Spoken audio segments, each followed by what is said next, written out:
తుప్పు పట్టడం కూడా కాదు, చెదలు పట్టే కింద పడిపోతాయి ఎన్నా ఉన్నా 50 రూపాయలు ఇల్లు అద్దె అనమాట దాంట్లో. కాబట్టి అక్కడ ఉన్నాం. కాకపోతే ఇల్లంతా కాస్త దీనిలాగా ఉన్నా మొత్తం ఇంటి ముందు అంతా పెద్ద ఖాళీస్తాం, శరత్ టాకీస్ కానుకుని ఉండే ఆ లేడీస్ గేట్ కానుకుని. ఆ దాంట్లో అన్ని రకాల కూరలు వేసుకున్నాం. ఎవరో బంధువులు వచ్చినా మేము కూరల గురించి ఎత్తుక్కోవాల్సిన పని లేదు. 4 టమాటాలు, 4 మిరపకాయలు, కొత్తిమీర, కరివేపాకు వేయడం, వేసేయడం. ఇట్లాగా మాకు నాన్నకు అప్పుడు వచ్చిన జీతం 350 రూపాయలు.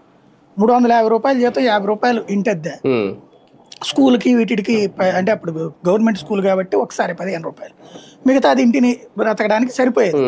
ఈ కూరలు ఎన్నిటి రావడం వల్ల, లేకపోతే ఎట్ట బతికేవాళ్ళం. అందుకని ఆ లెక్కను చూసినప్పుడు ఓ ఎకరం పొలం ఉండాలా భవిష్యత్తులో మనం బ్రతకడానికి అనుకునేవాళ్ళం. ఈ రోజు వరకు కూడా నాకు వల్ల కావట్లేదు.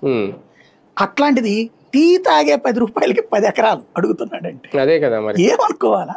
ఒకటి ఇక్కడ చిన్న లాజిక్ ఏంటంటే, నాకు అర్థమైన లాజిక్ అయితే,